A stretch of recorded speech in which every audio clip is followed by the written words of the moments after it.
It's a bit daunting. I feel like I was minding my own business and all of a sudden there's a big spotlight.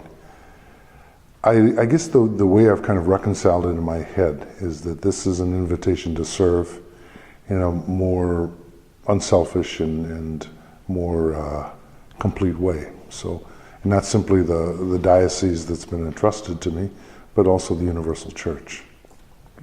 It's a kind of a double whammy right now, Claire. I mean, on the one hand, I was named to Cardinal, and then 2 weeks later I was transferred to another diocese. So those two things have really had, and probably the second more than the first, because I arrived in Indianapolis, in the center part of the United States, 4 years ago, a little over 4 years ago, and the first months were like a daily experience of dementia. The people seemed to know who I was. I had no idea who they were. And yet God formed wonderful bonds of affection and generosity among us, and we were able to do great things. And I think we were on the cusp of doing even greater things. So I've been thinking a lot about in 1 Corinthians when Paul talks about his own ministry. And he says, somebody plants and somebody else waters, but it's God who gives the growth. So, tearing yourself away from people that you love and who've trusted you is not easy. On the other hand, I'm so grateful to those people because they've said to me, we're really sad, but you must be needed someplace else. So when I have my farewell Mass with them on the 3rd of December, I'm going to ask them to bless me and send me, to commission me, as a missionary, because that's how I understand my life. Yeah. Well, I think the one thing is that, our identity as disciples of Jesus is primary. It takes precedence over any other identification. And I know that the President or the Vice President-elect of the United States and I have had some differences, back in Indiana. But one thing I respect him for is he would present himself to people as a Christian, an American, and a conservative. Now, one of the principal newspaper in Indianapolis took him to task. He said, you should say you're an American first. And I said in his defense, that sounds a little idolatrous, to a disciple. Because you're first a disciple, and then anything else that you want to identify yourself as.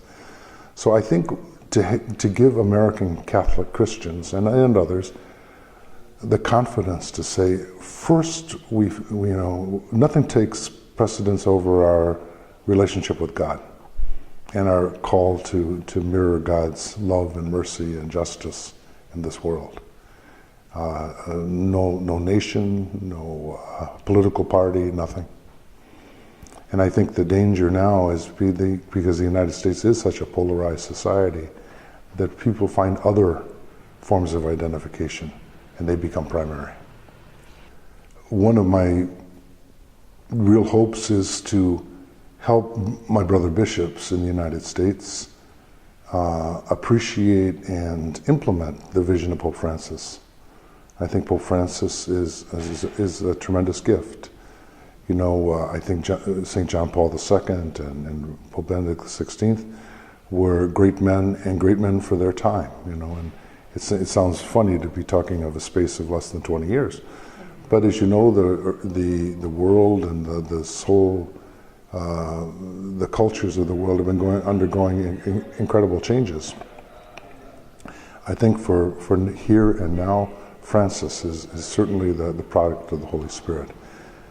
And I remember last July we were talking. This Cardinal business never came up, but twice in our conversation he said, I don't know why I'm here. He said, I think that the Italians couldn't agree on a candidate, so that's how I was elected. But he said, because this isn't my choice, I believe it's the work of the Holy Spirit, and I believe I'll have what I need. So I think as a cardinal, what I hope to do is a cardinal, one of the origins of the word is a hinge. And I hope to be able to sort of unite the pastors of the United States with the pastor of the church. I have 12 siblings and a 93-year-old mother, and the mother and 11 of those siblings are here in Rome. So the whole clan's going to be bankrupt, and they'll be selling pencils at the bus stop. But we really are blessed with a wonderful love that we share. And people will say to my mother, Marie Therese, all 13 of your children went to university. And she'll say, that's true, but all 13 of my children practice their faith. So the faith is very important for them, for us. And I think a big reason of that is because of our parents. He was very young. We were very involved with the Redemptorist order. And our parish was the center of our life. And from day one, it seems that he wanted to be a priest. He talked about it. He made all his brothers and sisters be the congregation. And I would say, also the heritage that we have. My dad's mom, my grandmother, was from Glencar in Kerry. And she spoke English well, but she prayed in Irish because she wasn't sure that God understood English. Well, this is the longest address I had in my life. I left home when I was 14. I was here 18 years in the General Council. And I have great affection, and to see these young fellows who will come up to me and say, I was in the minor seminary when you visited, but now they're priests and now they're studying here. So it's great to be connected, because I think the hardest thing over the last 6 years was to be outside of my community physically. I never felt, cut off from the Redemptorists, but it's nice to have them around. My Redemptorist life has given me certain priorities. And I say one priority is certainly that we do what we do with great simplicity, with not a whole lot of pomp and circumstance.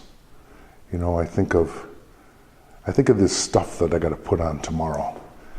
And then I think of Alphonsus, who bought his cassocks at the flea market in Naples. I think it gives us a sensitivity for the people who aren't there, in the church today, or feel there's no room for them. And it means that I have to work to always try and expand the space in the church and its embrace of a wider group of people.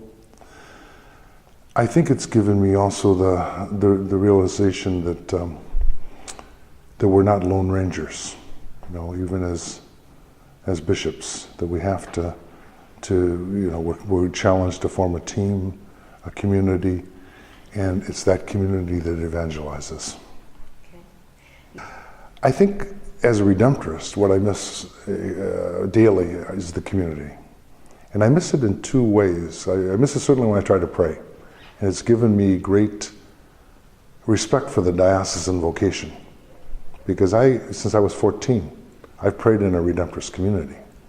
And being away from it, I realized how much I relied on the community. Even when I couldn't pray, it was like being swept along by their prayer until I could.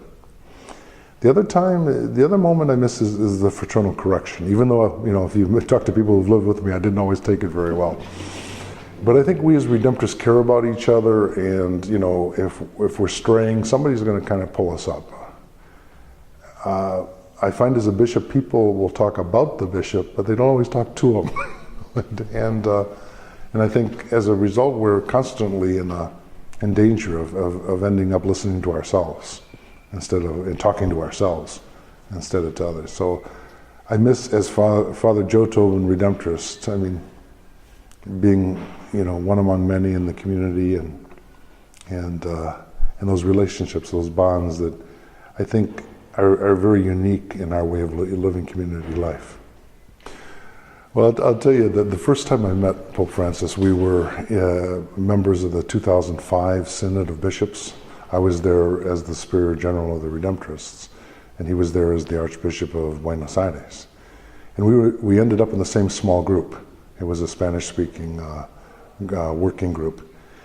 And on one of the coffee breaks, I said to him, Your Eminence, this was about 6 months after the election of Benedict.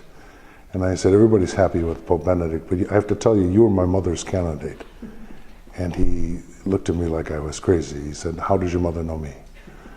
And I said, well, she read in the newspaper that you pick up after yourself, that you cook your own food, that you have a simple lifestyle. And I said, frankly, she's had it up to here with princes of the church.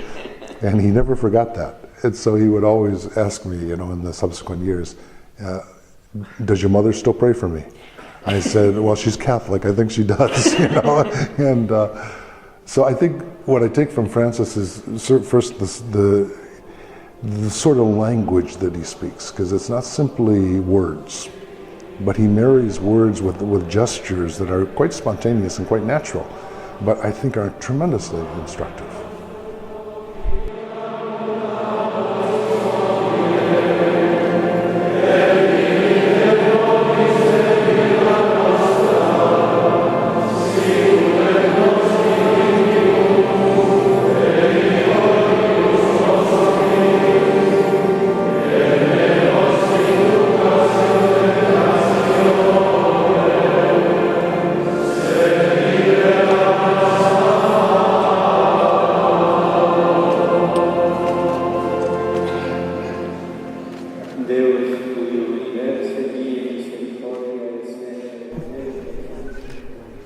With Joe, I've always prayed that he'd be a good priest, and that's all we want.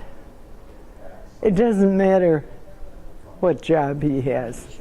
He's still a priest, and that's what it's all about. It's different, a different place, different job. But the miracle of miracles is every time I see Joe offer Mass, I can't believe it's my son.